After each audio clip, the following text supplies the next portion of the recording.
जगत के बंधन तोड़ने हेतु ये छोड़े पहले पाप, हिंसा, चोरी, जारी, झूठ और नशे का अभिशाप।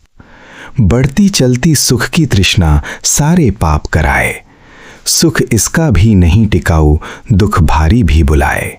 आत्मा अर्थात सतचित और आनंद और उसी के व्यापक स्वरूप परमात्मा में स्थिरता और टिकाव की सुख शांति के निमित्त अपने में और दूसरों में संसार में ही बांधने वाले बंधनों को ध्यान द्वारा जानकर त्यागने का उद्योग करना ही मनुष्य जीवन का धर्म है।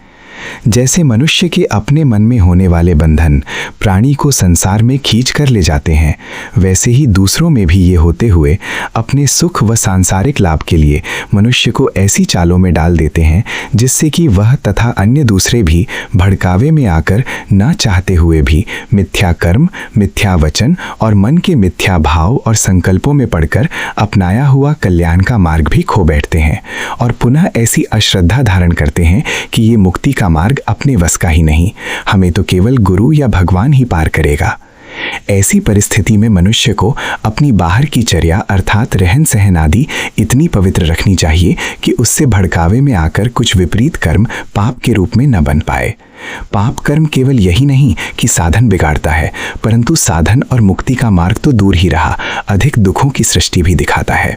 इसलिए इसी बाहर की चर्या अर्थात रहन सहन को ही धर्म के मार्ग के रूप में अपनाना चाहिए, जिसे प्रथम यत्न से रखने पर बाहर की बहुत सी उलझन टलने पर मन अंतर्मुख होकर अंदर सब बंधनों को पहचानेगा और त्यागने का बल प्राप्त करेगा।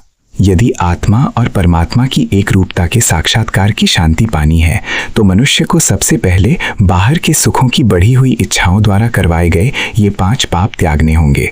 ये सब पाप मनुष्य को बुरी तरह से बाहर शंका, भय तथा अपनी सुरक्षा आदि के लिए ही लपेटे लपेटे बाहर संसार के ही मिथ्या बंधनों में डाले रखते हैं, अपनी भलाई का सही ध्यान ही नहीं बनने देते।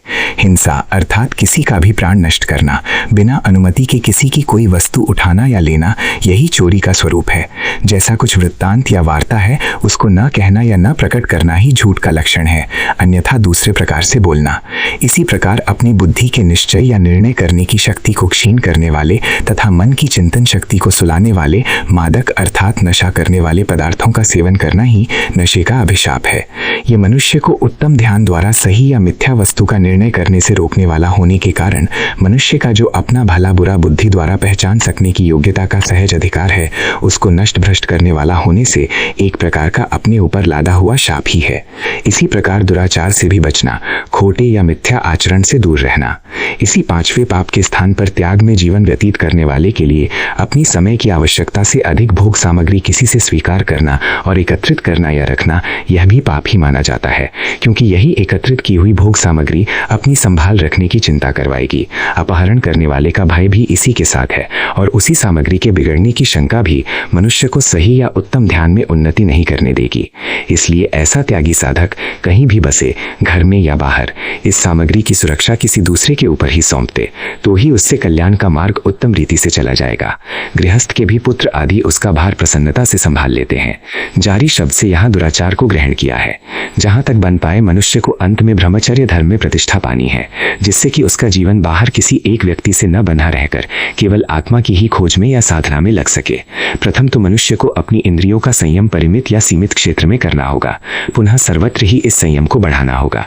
प्रथम नियम में रहे, पुनः संसार के मार्ग से शनय शनय अत्यंत विरक्त हो जाए। ये सब ऊपर कहे गए हिंसा आदि 5 पाप साधारण नियमों में रहने वाला व्यक्ति तो शीघ्रता से नहीं कर पाता, परंतु जो बिना नियम के बढ़ी चढ़ी तृष्णा के चक्कर में पड़ गया हो, उससे ही बलात् यानी बल से भी ये पाप प्रायः करके होते हैं। यद्यपि इन पापों के मार्ग से जो सुख मिलता है वह स्थिर तो रहने वाला है ही नहीं, इसके अतिरिक्त भारी दुख को ही ये पाप उपजाते हैं।